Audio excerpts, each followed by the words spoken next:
So, this is the penultimate session, the second last session of the day, 2 of UNMESH.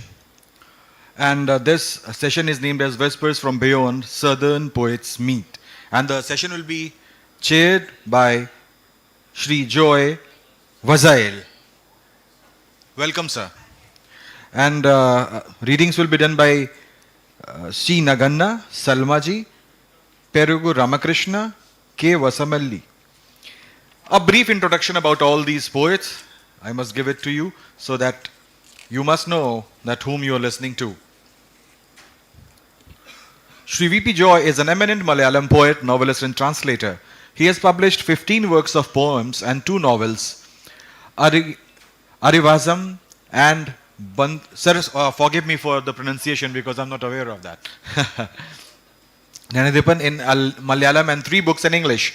He has also translated 5 works into Malayalam as poetry, including 14 Upanishads. He is a recipient of Mahakavi Ullur Award, Akshaya Literary Award, SK Potikat Award, Malayali Markazi Award, Literary Network Awards for Excellence 2012, besides many other awards. Currently, he is the chairman, Kerala Public Enterprise Selection and Recruitment Board, and also honorary professor of Indian Institute of Technology, Palakkad. We welcome you, sir. We are having with us Mr. C. Naganna, who is a distinguished poet, translator, literary critic, and public speaker who writes in both English and Kannada. With over 50 books to his credit, he has played a significant role in shaping Kannada literature.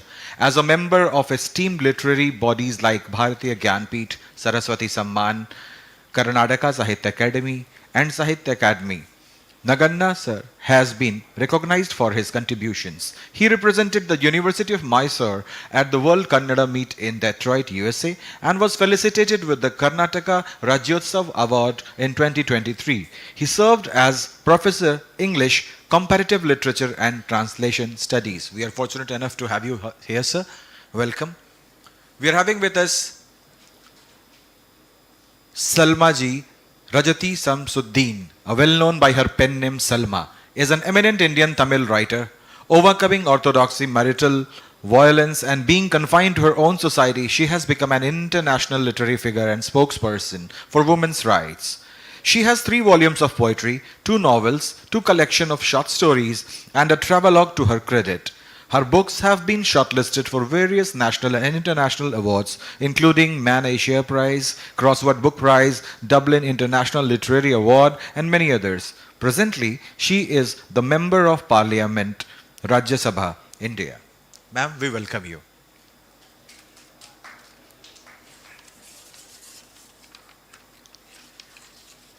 We are having with us Shri Perugu Ramakrishna, who is a prolific Telugu poet and writer, well known for his writings on social issues and unique universal style. Author of 28 published books, his works explore themes of mysticism, peace, environment, and gender issues. His long poem, Flamingo, based on the lives of migratory birds, brought him immediate fame. His poetry, translated into many Indian and global languages, is included in curricula and has earned numerous literary awards, honored with prestigious distinctions from the government of Andhra Pradesh and several international recognitions. He currently serves as Vice President of the India chapter of CIA SART, Spain. We welcome you, sir. We are having with us Ms. K. Vasamalli, a bilingual writer and scholar in Tamil and Toda. She is a social activist who has greatly served the tribal communities of Nilgiri district and Tamil Nadu. She has 1 co-published book to her credit, Marum Ulagil Moraya Oligal Todar Wazimozi Ilakathin Oru Togupu, a collection of Toda oral literature, co-translated into Tamil. She has also contributed for the Toda Dictionary published by Tokyo University in 2025. She also writes articles about Toda stories, songs, and culture. She is a member of State Tribal Welfare Board. We welcome you all, and we are fortunate enough to have you all here together. And as I have named all of you in the sequence, I'll first of all ask Mr. C. Naganna to come up and recite his poem. We are having 1 hour, and chairperson will decide that how.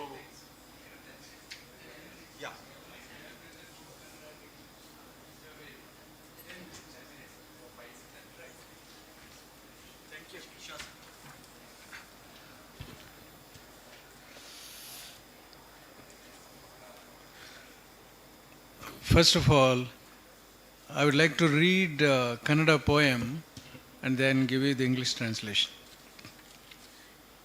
ಮೈಸೂರಿನಲ್ಲಿ ದಸರಾ. ನಾಟ್ಯವಾಡುತ್ತಾ ಬರುತ್ತದೆ ಮೈಸೂರಿಗೆ ದಸರಾ. ವರ್ಷೇ ವರ್ಷೆ ಎಲ್ಲ ಸಂಭ್ರಮವ ತುಂಬಿ 10 ದಿನದೊಡಲಿಗೆ ದಸರೆಯ ಆಗಮನ ಅರಿಯುವುದು ಸುಲಭ. ಅಗೋ ಆತುರಾತುರವಾಗಿ ಮುಚ್ಚುತ್ತಿದ್ದಾರೆ ಹಳ್ಳಗಳ ಗುಂಡಿಗಳ, ತೇಪೆ ಹಚ್ಚುತ್ತಿದ್ದಾರೆ ರಸ್ತೆಗಳಿಗೆ, ಬೀದಿ ಬೀದಿಗಳ ರಿಪೇರಿಯೂ ನಡೆದಿದೆ. ಮರಮರಗಳಿಗೂ ಸೀರಿಯಲ್ ದೀಪಗಳ ಅಲಂಕಾರ, ಪರಿಸರವಾದಿಗಳ ಧಿಕ್ಕಾರ. ಈ ತಾತ್ಕಾಲಿಕ ಸಂಭ್ರಮಕ್ಕೆ ಸೋರುವುದು ಅಮೂಲ್ಯ ಸಂಪನ್ಮೂಲ. ಎಷ್ಟು ದಿಕ್ಕುಗಳಲ್ಲಿ ಬೆಳೆದಿದೆ ನಮ್ಮೂರು, ಊರ ಮಧ್ಯಕ್ಕೆ ಮಾತ್ರ ಸಿಂಗಾರ. ಹೊಸ ಬಡಾವಣೆಗಳಿಗೂ ಚಿಕ್ಕ ರಸ್ತೆಗಳಿಗೆ ಗರಿಷ್ಠ ಪ್ರಮಾಣದಲ್ಲಿ ನಿವೇಶನ ಹಂಚುವುದಕ್ಕೆ, ಹೊಂಚುವುದಕ್ಕೆ, ವಂಚಿಸುವುದಕ್ಕೆ. ದಸರಾ ಬಂತೆಂದರೆ ಭರ್ತಿ ಕಾಂಟ್ರಾಕ್ಟರುಗಳ ಜೋಬು. ಅರಮನೆ ಸುತ್ತಮುತ್ತ ಮಾತ್ರ ಝಗಝಗಿಸುವ ದೀಪ. ಅರಮನೆಯಂತೂ ಕೋರೈಸುವುದು ಸಹಸ್ರ ಸಹಸ್ರ ದೀಪಗಳಲ್ಲಿ. ಬಡಾವಣೆಗಳು ಅರೆಕತ್ತಲೆಯ ಕೂಪಗಳಾಗುತ್ತವೆ ಈ ದಸರೆಯ ಸಡಗರದ ಸದ್ದಡಗಿದ ಮೇಲೆ. ಮೂಕ ಕತ್ತಲಿನಲ್ಲಿ ಮುಗ್ಗರಿಸುವ ನಾಗರಿಕರಿಗೆ ಲೆಕ್ಕವಿಲ್ಲ. ಹೀಗೆ ಜರುಗುವುದು ದಸರಾ ನಮ್ಮೂರಿನಲ್ಲಿ. ಇದ ನೋಡಲು ಜನ ಬರುತ್ತಾರೆ ಹಿಂಡು ಹಿಂಡಾಗಿ, ವರ್ಷೇ ವರ್ಷೆ. The English translation. Dasara in Mysore. The annual Dasara comes dancing to Mysore, cramming all the festivities to 10 days. The arrival of Dasara is easy to understand. The potholes are filled in a hurry and the roads become pockmarked and the government buildings luxuriate in cosmetics and the street lights are restored. Even the trees are draped with serial lights, to the utter dismay of the environmentalists. Since the lights burn the whole night, what happens to the birds is anybody's guess. This temporary razzmatazz guzzles the precious resources that should have gone to the meaningful works which ensure the civilized life for the citizens. Since the city has grown in all directions, decorating the palace in the middle of the city for the tourists and visitors is a calculated deception. Why have you made the roads and streets so narrow, even in the new extensions? Is it to maximize the space and multiply the sites, fragmenting the plots, leaving no room for parks and avenues and no lung space as demanded by the civilized settlement? Do you think stormwater drainage is okay? Are footpaths free, not encroached by vendors? Can citizens walk freely unhindered and unencumbered? Dasara comes every year and fills the deep pockets of the contractors of various descriptions and denominations. Squares, circles, streets, lanes and bylanes near the palace are illuminated. Of course, the palace dazzles with its 75,000 bulbs, so that it can be seen even from the outer space, while the homes of the poor are steeped in semi-darkness, or dim-lit lamps even as the children struggle to read their lessons, taught by their part-time teachers in government schools, which lack the proper roofs and walls and furniture and floor. Less said the better about the libraries. Thousands of publishers are waiting for the government's nod for bulk purchase, which was carried out promptly year after year early on. Potholes pullulate and their numbers grow by the hour. Village roads are invisible, Mofussil roads are shrinking. State highways somehow breathe and exist. National highways occupy the top position as they experience no resource crunch. Tourists come in droves year after year to witness Dasara in Mysore because the heart of Mysore is illuminated. There are lights everywhere. They can see the palace from all angles and it looks grand and shines in unrivaled grandeur. After this annual razzmatazz of pomp and glory, darkness reigns supreme and we trip and stumble in our lanes and bylanes. Come Dasara, The taxpayers' money pours into the deep pockets of the hangers-on of the bosses and vanishes within no time. This is how Dasara is celebrated in our city, and people come from far and near to witness Dasara of Mysore. Another poem, straight away read the English translation. Dharmasthala. One day, Saujanya, an MBBS student, went to her college and never returned. However, her body was traced after a few days, and the culprits who caused her death were never traced. The police slept over this case. The police slept over the case as Saujanya was a poor couple's daughter. The children of the lower rungs of society do not count, and they are easily expendable. They say Saujanya is not alone to vanish into thin air. There have been countless others who have followed Saujanya and remain untraceable. Why only young women vanish at Dharmasthala, the abode of Annappa and Manjunatha, two redoubtable deities who stand guard against all culprits and wrongdoers? Is there someone in the vicinity of the shrine who is defying the sanctity of the place with impunity? Strangers cannot come from far and ruin Annappa's abode. Some bandicoot must have burrowed into the womb of the holy space, thinking that the world will not trace its scurrying secrets. The masked complainant shows several spots where he is supposed to have buried the dead bodies. Except a couple of bones and an artificial skull, nothing substantial is revealed. If truth is buried so deep in the womb of earth, excavate and exhume it at all costs. For the truth means the lives of so many young women who are choked to death along with their dreams and aspirations. In a land where we have taken a pledge to educate and save the girl child, we cannot allow the marauders to have a field day. We cannot allow the law to take a back seat. The girl child must flourish. The girl child must progress and achieve her full potential. That will pave the way for prosperous India, progressive India, and India of Gandhi and Ambedkar. Then only my India will be a real Dharmasthala. The unfading sunflower. It is a very simple arrangement. A glass jar was already there. The daughter brought a sunflower and put it in the jar and poured a little water to keep the flower alive. It is a fully bloomed sunflower. Facing her while she kept on doing her work with her computer, one assignment after another, beating the deadline, I must say, she worked incessantly, and in the meantime, she had the annual get-together of the alumni. She was disappointed as not many turned up. Maybe they are busy in their own way. Probably other priorities taking precedence over alumni association, and it is quite understandable. She visited a new cafe in the neighborhood where authentic coffee is served by the waitresses who have undergone training. Otherwise, how could they summon so much sophistication? She visited a new theatre-cum-conventional hall, again in our neighborhood, and watched a play and said it was worth her evening. She didn't miss her morning walk even for a single day during her stay, as she thought the walking path is a rarity in a big city. She was very much relieved that we took care of her pet dog, which has accepted my wife and me as grandparents. The dog sits at the window waiting endlessly till her mother returns from her walk. How can I describe her patience, her loyalty, and the concern that is lodged within her tiny heart? Both of them left for Bangalore after 8 days, and 8 days flew away like 8 minutes. We, the old couple, sitting at the window, watching the vacant spot where the pet used to sit, endlessly waiting for her mother. We wait for our daughter returning from her walk. We recollect whether the sun was bright yesterday, and we got sufficient hot water from the solar heater.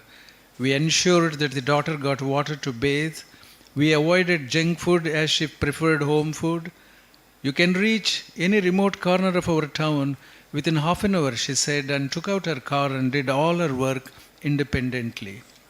The house is empty now, without the daughter and her little pet dog. But both of them have left, leaving behind a bag full of memories. And the sunflower jar sits on the dining table, and the flower remains unfading, challenging the time that causes the fading of faces, individuals, and things, pushing everything into the merciless hold-all of oblivion. Akashvani. All India Radio wakes up everyone with Suprabhatam, and the day is enriched by its myriad programs and voices. The peasants participate and share their experiences. The homemakers tune in while in the kitchen. The old people too lend their ears and absorb wisdom disseminated over the air. Akashvani is a forum for the little ones, recording their lisps and lullabies. Even the marginalized come to the center stage. The lowly and the lost again gain their voice. Akashvani ameliorates the sting of daily miseries, dispelling uncertainty and infusing courage and confidence. Being the voice of the voiceless, it's the medium that knows no age. The radio is the university for the unlettered. All broadcasters are professors and teachers. As it brings the vast world to the palm of our hand, radio is the repository of language and literature. Radio collects the voices of the wise and reaches the same to us and makes us forget the passage of time. We become nostalgic to regain the past. That's why we lend our ears to the radio. Last, okay? Yeah. Thank you very much.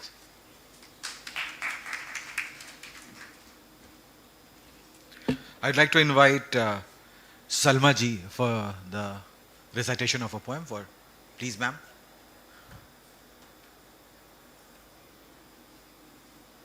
She is a poet of Tamil language. Please, ma'am.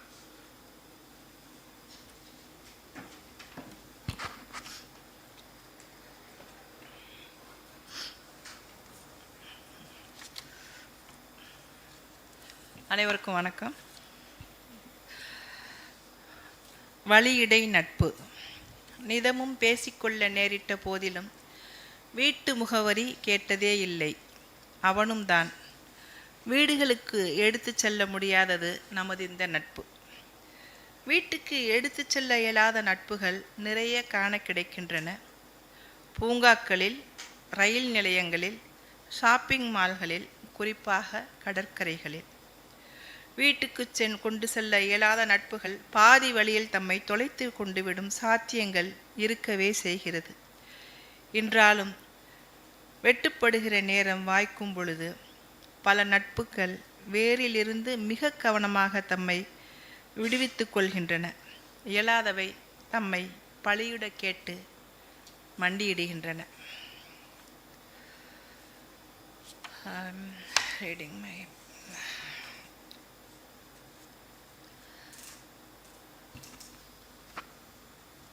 these poems translated by Srilata and Shobana Kumar. Self-portrait. Despite some confusion, I managed to sketch my portrait with assurance. It turns out even finer than what the mirror reflects. A few strokes and I breathe life into it. You may wish to clasp its hands, to speak to it. Nothing the matter with that. You could even paint over it, embellish it with colors of your choosing, or consider doodling over it, breaking its silence. But no matter what you do, you will find that the portrait has been drawn in bold strokes. Thank you. The body.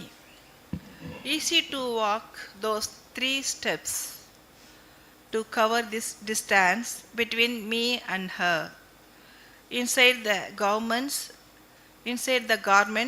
that clothe my body, the gold burrows. Waiting in the shower line by the swimming pool to wet our bodies.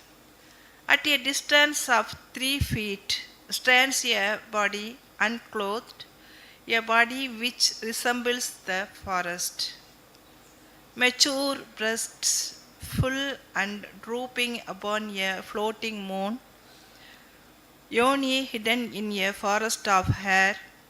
In the running water, her body dissolves. My body is taut, unable to soften on my back, a Vedalam who won't let go. Next poem, Contract. Every time what Amma tells me in wailed subtly, Akka says in anger. Apparently, all the wrongs in the bedroom are mine and mine alone. Every night, the first exchange in the bedroom, so what today? Often is also the last. Wise counsel points a finger towards whoredom, floating upon these nights, trampling, stretching endlessly on a sky of countless stars. A cat whimpers, unable to feed its young and claws at a piece of liver. You too may have your complaints. My stand has been affirmed by time and history. In return for this love, I received from you, muddied as it is. I still fulfill this duty as the mother of your child in turn for asking you to buy sanitary pads and contraceptives from the outside world and other tiny favors I cannot do for myself in turn for ordering you around just a little bit. In the knowledge of all this, and to barely hold my stance, my vagina spreads herself open. Thank you.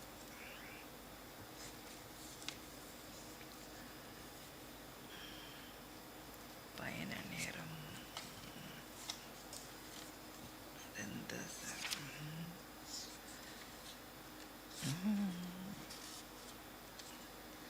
பயண நேரத்தை இங்கே எப்படின்னு தெரியும். Sorry, no. One more poem I want to read. On journeys. This time, while on the journey, I do not take the shade of the trees that usually line these roads.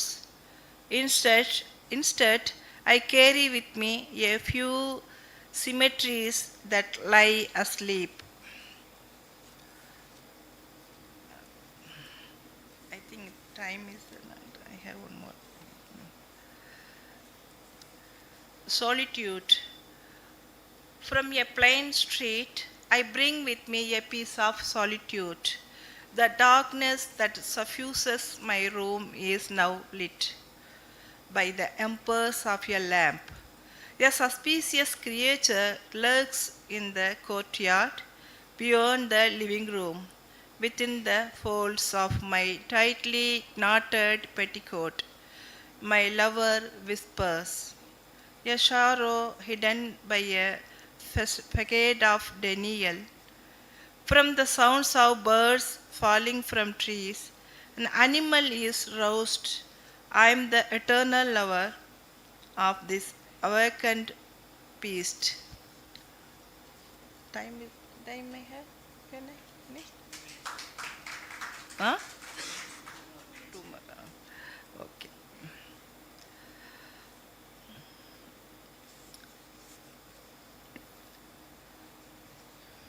Mute rest.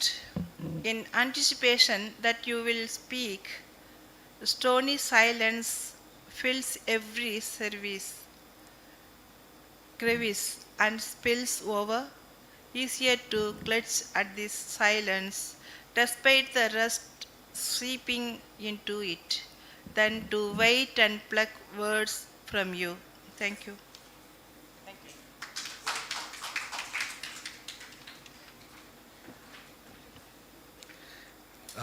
As the next poet, I'd like to invite Shri Perugu Ramakrishna ji. Sir, please.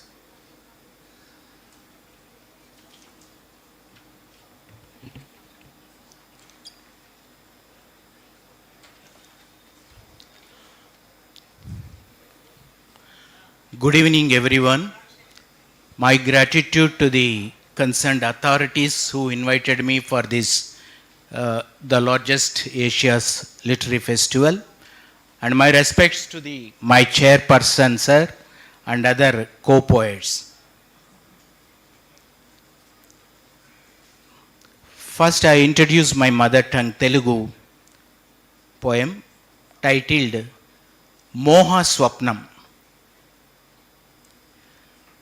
ప్రపంచీకరణ పరాయీకరణ బాగా వేళ్ళూనుకున్నాక మనల్ని మనం స్పర్శించుకున్నప్పుడల్లా శరీరం మీద తగులుతున్న ముళ్ళు ఆశల రెక్కలు విరగ్గొట్టబడి మన ముందు నగ్నంగా నిలబడతాయి. కళ్ళు చూపుల్ని కోల్పోతాయి. మనకేం కావాలో కాదు, వాడు ఏమిస్తున్నాడో అందిపుచ్చుకోవడమే. అమెజాన్, ఫ్లిప్కార్ట్, స్విగ్గీ దినచర్యను బుగ్గి చేస్తూనే ఉంటాయి. ఎవడి జీవితం ముందు వాడు అప్పుచిప్పు పట్టుకు నిలబడాలి. ప్రపంచ బ్యాంకు తలసరి రుణభాగం ముక్కలేస్తుంటుంది. పోగొట్టుకున్నది వెతుక్కోవడంలోనే బ్రతుకు తెల్లారిపోతుంది. చందమామ కూడా పంజరంలో బందీనే.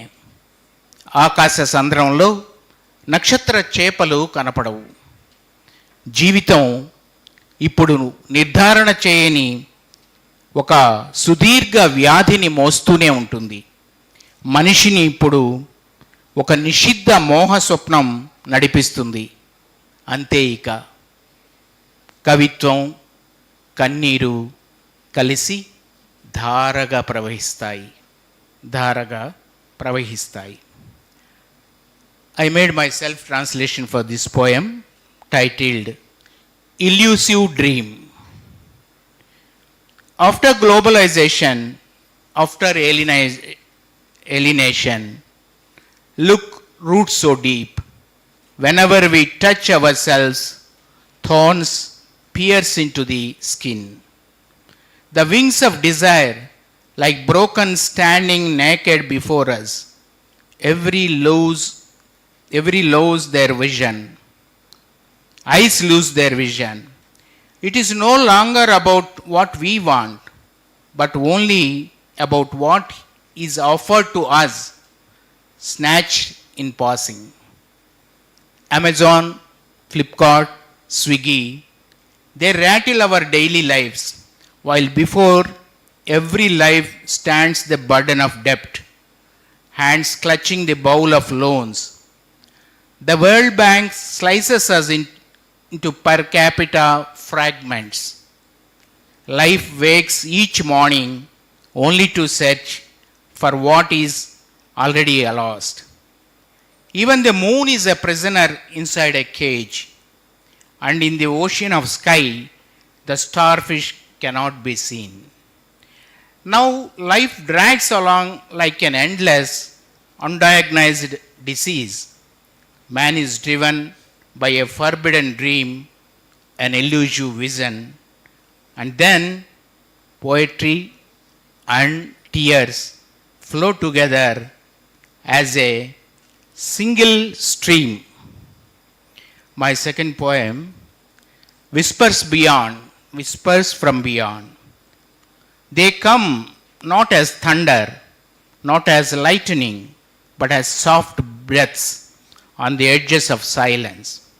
In the still hours of night, When the world has forgotten its voice, a murmur rises from shadows, from memories, from stars that died long ago. You still scatter their light upon us. They are not ghosts, they are not gods, they are the echoes of love that refuse to vanish, the words left unsaid, lingering in the air like the faint fragrance of jasmine long after the flower has withered. I listen, sometimes it is my mother's lullaby, woven through the wind, sometimes the laughter of a friend carried in the rustle leaves, sometimes the courage of unknown souls who dreamt of peace and gift me their fire. These whispers from beyond are not meant to frighten, they are meant to remind that no life, no voice, no heart is ever truly gone. They lean close to my soul and say, walk gently, love fiercely, and leave behind a whisper for someone else to find in the silence. To find in the silence. My last poem. First few lines I just recite in my language.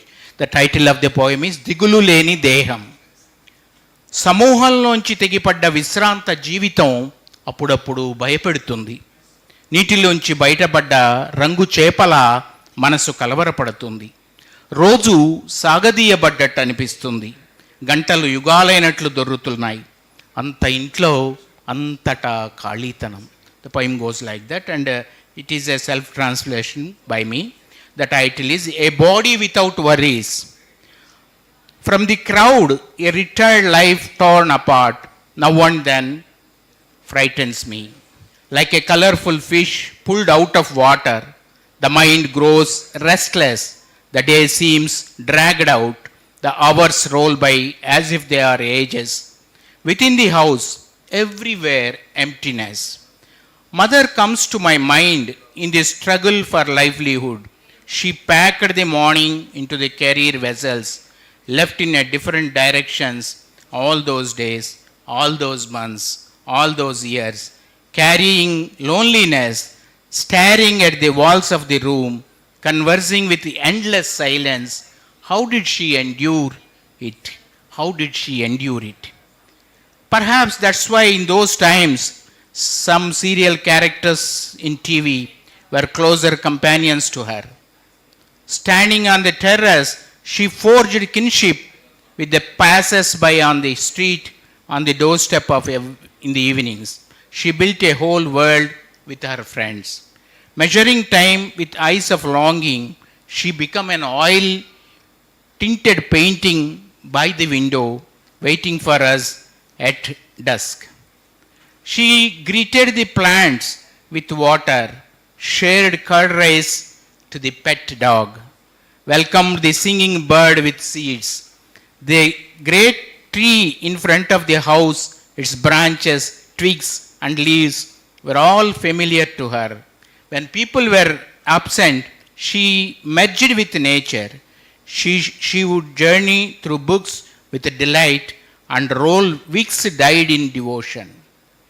For the heritage of tomorrow, she wove lace artistically, as if already sensing that human relationships would become scarce in the future. She warned us that in days to come, even amidst a crowd, man would remain alone. Man would remain alone. And now, just like mother, I too must create a living world around me. Casting aside emptiness, I must carry myself from one task into another,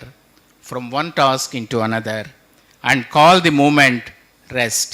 I must become a body without worries. A body without worries. Thank you all.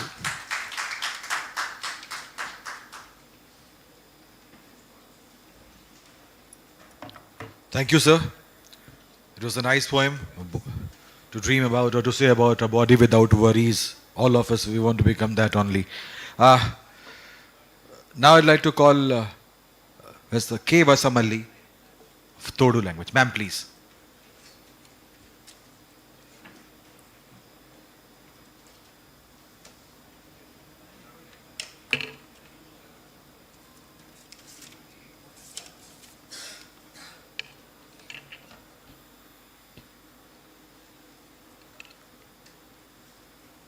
Namaste, Vanakkam.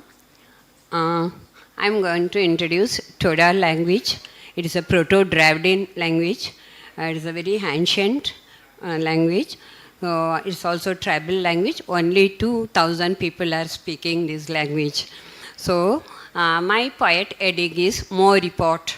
The goddess who was created by the sacred milk, buttermilk poured into the river, sacred river, and what is their God blessing like that. I will read that poet in English, in Toda language. Nobody would have heard the voice before, but I will read it. I will translate it into other language.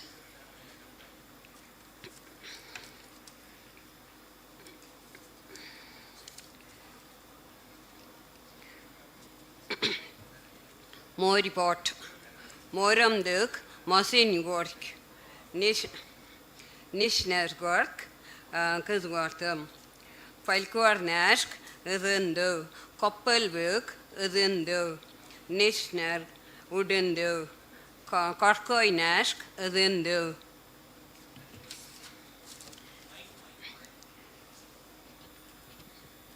Karimal Karak Notindo, Erguar Walk Notindo, Pep Arios Notindo, Pepo Besk Notindo, then Morsim Mirsim Walk Putendo, Morka Put Notindo, Cardozana, Peparios Quartendo, Pitilos, Peldatar Quartendo. Connilos, Conadar, Quartando, Kivilos, Kiviodar, Quartando, Paredimok, Potsando, Moyergor, Idrindo, Okano, Orkindo, Patronoid, Oftundo, Williquid of Orkindo, Esquidgato, Fish Orkindo, Peparios, Padundo, Utarios, Utindo. The goddess Moriam Dev was roused when sacred priest called Podlor.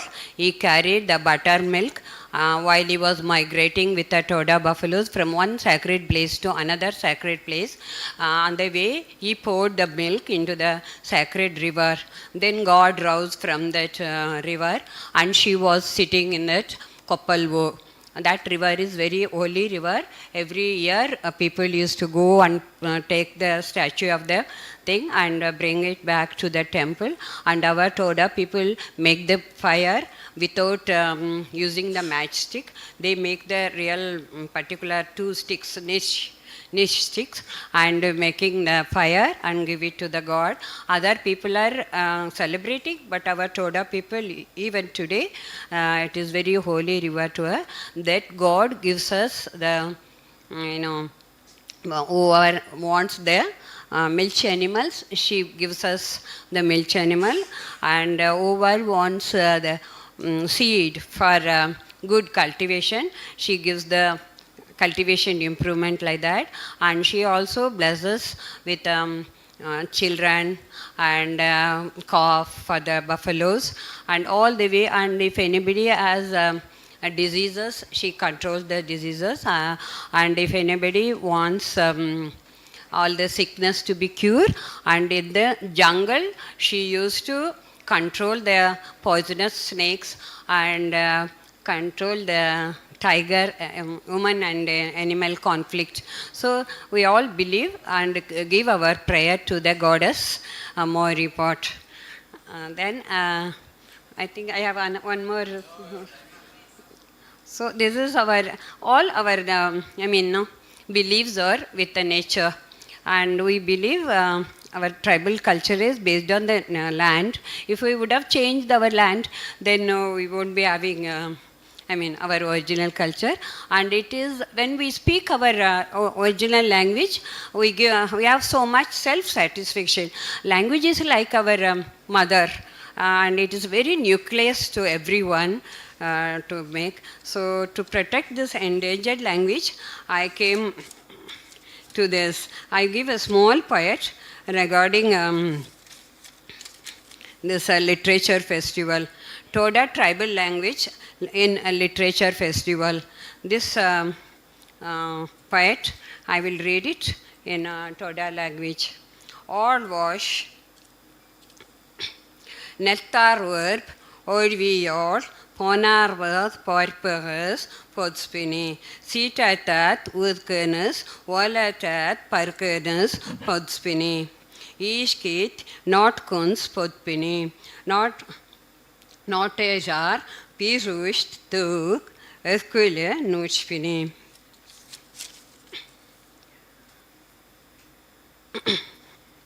Uttanar, tu esquil, Knushpini, Udilnar, tu esquil, Knushpini, Kupajar, tu esquil, Knushpini, Kutoriar, tu esquil, Knushpini, Quatenduk, Tekushk, Unspini, Korduk, Nushpini, Karmordek, Unspini, Kinatil, Kurspini, Koliamdev, Unspini, Karmordek, Esquil, Nushpini.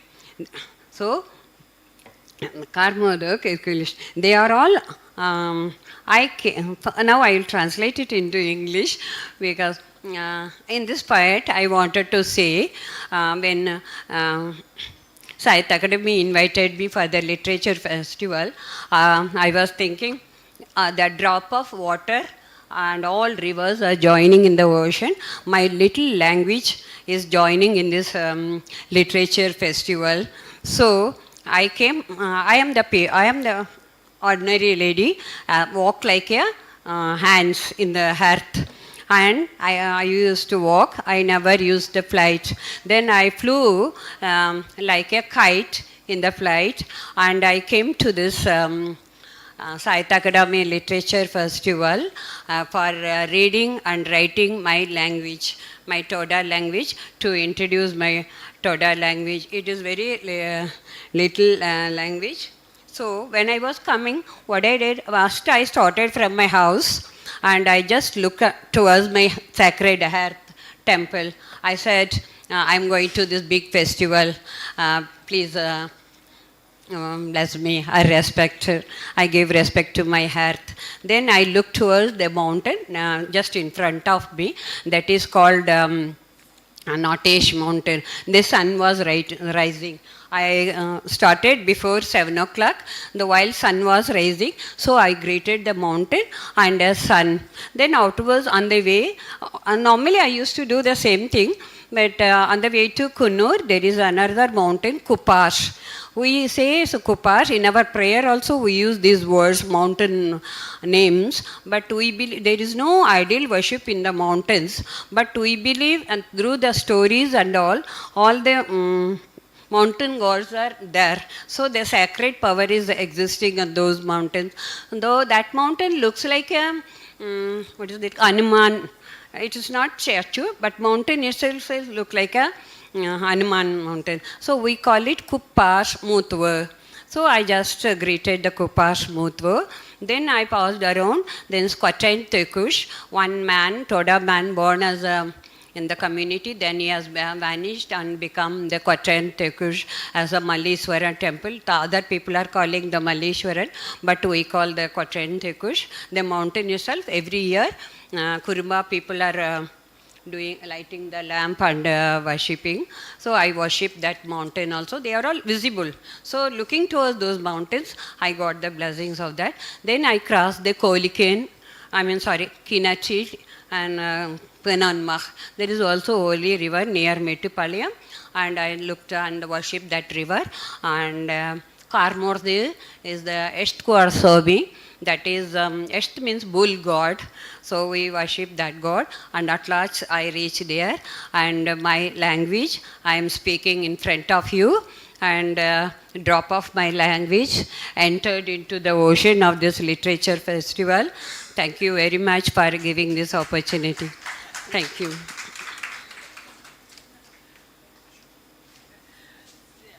Thank you, Sahitya Academy, for inviting this kind of tribal people to read her poem. We are living in Tamil Nadu. I never know this language, how to spell and how to read it. The language, very. Thank you very much for inviting. Toughest language. Yes, different. Yes, the language is Toda's language is first time I am hearing this. Thank you very much. Others are calling it Toda, but we call as odd wash. Odd means mankind. This is a human language, we say. There are more, 56 letters are there. Recently, I am really proud of announcing you. 10 years before, Periya Bhaskar Rao worked with us, and the month of May, we published this, he published dictionary, Toda dictionary, 7,000 words. We are really thankful to the Sahitya Academy people. Thank you. Thank you, ma'am. Thank you. I'm reminded of one story of Bible, the Tower of Babel. Most of you might be knowing that the people of the whole world, they were the speakers of the same language, but God separated them with different languages. And see how many languages we are having. That's great. So the time has come that I'd just like to request the chairperson of the session, Mr. Joy Vazail. Sir, please come up and forgive me for the pronunciation of the names and the name of the books. My fellow poets on the dais and dear brothers and sisters. First of all, let me thank Sahitya Academy for organizing this grand festival of literature and inviting all of us from different parts of the country. Just now we heard Madam, a minor language, but a very beautiful language. She was describing the emotions of persons when they live in a particular place in such a wonderful way in her language. So this shows how our culture, how the languages of our country, and makes our country very great, because we have the maximum number of languages in the world, and each language is like a flower in a garden of culture. So when we celebrate here a festival like this, we are celebrating Indian culture and also our people's emotions and feelings, etc. Just like poetry is said to be the spontaneous flow of emotions. You know, poetry is when an emotion has found its thought and thought has found words. That is what Robert Frost said. So therefore, this is a time when we celebrate human beings, human emotions. Our culture, our philosophy says that the divinity is Satyam Shivam Sundaram. These are the attributes of divinity.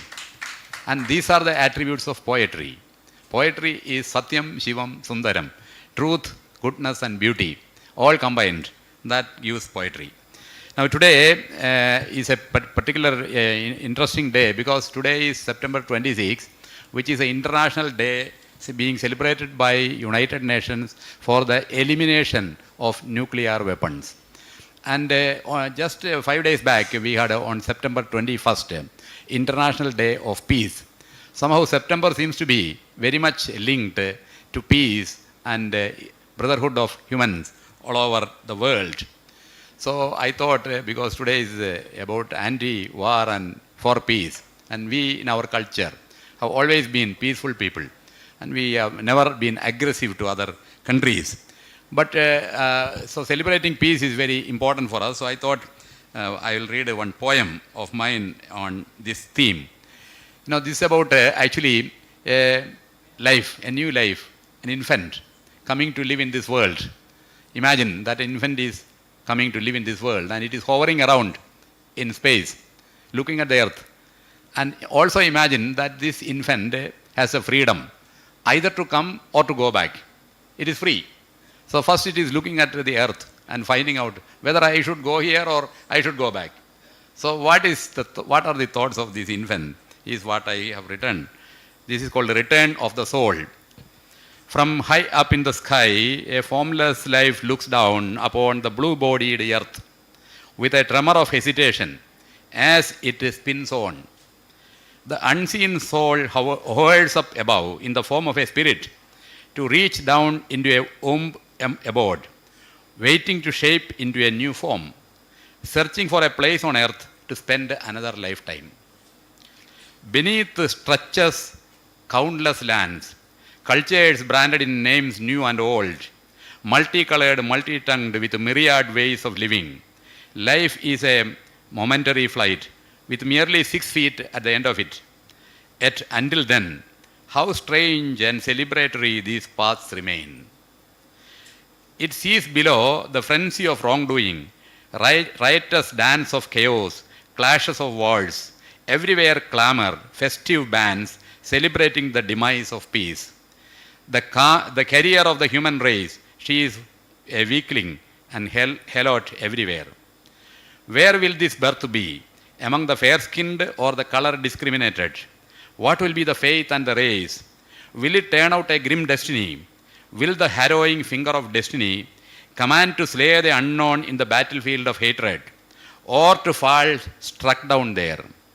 The spectacle which knows not where it will be born or die, yet which in a single spark of awareness holds the whole of cosmos inside. Should it be drawn to life once more or decline it forever? So that is the question. Should it be drawn to life once more or decline it forever? The new life is in a dilemma. If there is life again, in which of the world's realms will it be? Earth is one, but there are many worlds humankind has built here. 1, 2, 3, 4. There are multiple worlds upon the earth. Must reach the first world is the only desire for all the others. The new life surveyed like a bird the human-made worlds below. It shuddered at the sight of the earth, a dark dungeon of fear and death, knowing its freedom from the Almighty to be born or not, yearning not to get into the gamble of life upon the earth. It turned back, merging into the divine light of the Supreme. The sun closed its eyes, and bands of darkness rose on earth, while the stars weaved a wonderful world in the night sky vast above. Now, for you to get a feel of Malayalam, this is more Malayalam I translated to English.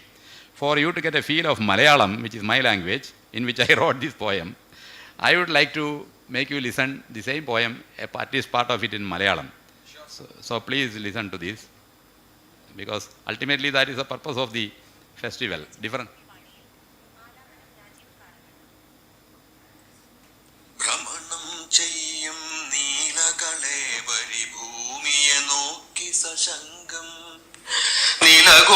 നിലകൊള്ളുകയാണുയരെ നഭസ്സിൽ നിരങ്കനാമൊരു ജീവൻ ഭ്രമണം ചെയ്യും നീലകളേബരി ഭൂമിയെ നോക്കി സശങ്കം നിലകൊള്ളുകയാണുയരെ നഭസ്സിൽ നിരങ്കനാമൊരു ജീവൻ താഴെയണഞ്ഞൊരു ഗർഭാകാരം തന്നുരുവാലയമാക്കാൻ ഇനിയൊരു ജന്മം കഴിയാനൂഴിയിലിടമെങ്ങെന്നുതിരക്കി അകലസ്ഥിതിയാണാത്മാത്മകനായി അദൃശ്യനായൊരു ജീവൻ നാനാനാടുകൾ താഴെ നവാനവനാമാങ്കിത സംസ്കൃതികൾ പല വർണ്ണങ്ങൾ പലവിധ ഭാഷകൾ പല ജനജീവിത വഴികൾ നിമിഷ സമാനം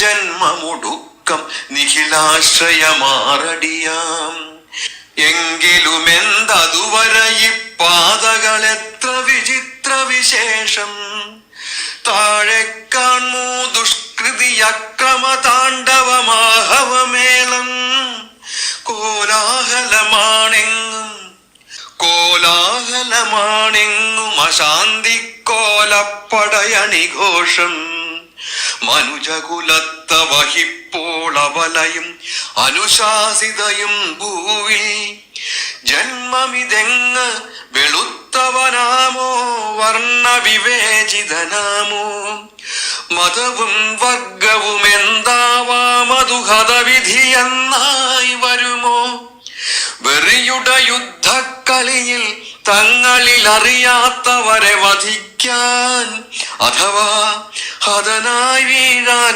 വിധിയുടെ വ്യഥവിരൽ കൽപ്പിച്ചിടുമോ എവിടെ ജനിച്ചിടും എങ്ങു മരിച്ചിടും എന്നറിയാ പ്രതിഭാസം ബോധഗണം വികസിച്ചഖിലാണ്ടവും അതിലുൾക്കൊള്ളും ഭാസം ജീവിതമിന്നു വരിച്ചിടുകയോ നിരസിക്കുകയോ വേണ്ടു പുതുജീവനു വികൽപ്പം ജന്മം ക്ഷിതിയിലെ ലോകത്തേതിൽ പാർത്തലമേകമിതിങ്ങു മനുഷ്യൻ തീർത്തതനേകം ലോകം ഒന്നും രണ്ടും മൂന്നും നാലും മണ്ണിൽ പല പല ലോകം ഒന്നാം ലോകത്തെത്തണം ആശയതൊന്നേ ഇതരർക്കെല്ലാം വിഹഗസമാനം നോക്കി മാനുഷ വിരചിത ലോകം താഴെ വിഹഗസമാനം നോക്കി മാനുഷ വിരചിത ലോകം താഴെ മൃതിയും ഭയവും ഇരുട്ടറ തീർക്കും ക്ഷിതിയ കണ്ടു നടുങ്ങി പുതുജന്മത്തിൻ സ്വാതന്ത്ര്യം പരനരുളിയതാർന്നൊരു ജീവൻ പുതുജന്മത്തിൻ സ്വാതന്ത്ര്യം പരനരുളിയതാർന്നൊരു ജീവൻ ധരയിൽ ജീവിത ചൂതാട്ടത്തിനിരയാകാനില്ലെന്നായി പരമാത്മമഹസ്സിൽ തിരികെ പോയി പരിശോഭം വിലയിച്ചു. So the life goes back after seeing the earth. That is the idea. Now I will just how much time? It's almost time. Just one more I will read in English. This is on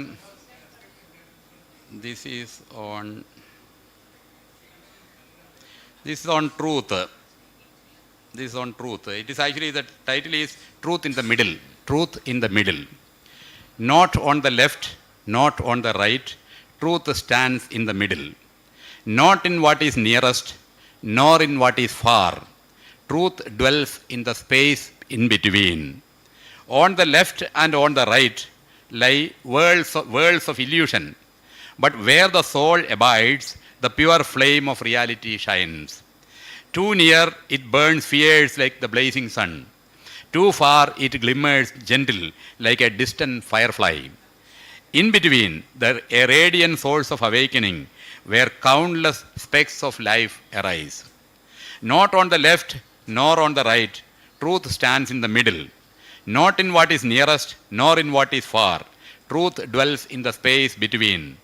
It glows in love that blushes in crimson, breathes in the mind that does not block. Between left and right rages the tug of war. Middle is the no-conflict zone, which peace makes its home. Battlefield royally welcomes the falsehood, as truth stumbles burdened with the bale of servitude. Not on the left nor on the right, truth stands in the middle. Not in what is nearest nor in what is far. Truth dwells in the space between. Not in days bygone nor in the golden dreams woven by the future, but in the present blossoms of life. Below and above the frost bites bitter, but the flower meadow of truth prepares a dwelling, warm and bright, rising from awareness, awakening into awareness, to shine as awareness. May truth be victorious. Satyam eva jayate. Now I would also like to congratulate all of my fellow poets who read wonderful poems here, and I again place our thanks to the Academy for having organized this wonderful Sahitya Sammelan. Thank you very much. Thanks a lot, sir. Thank you, all the poets. I would just like to request you for a group photograph together, and after it's one by one on the podium.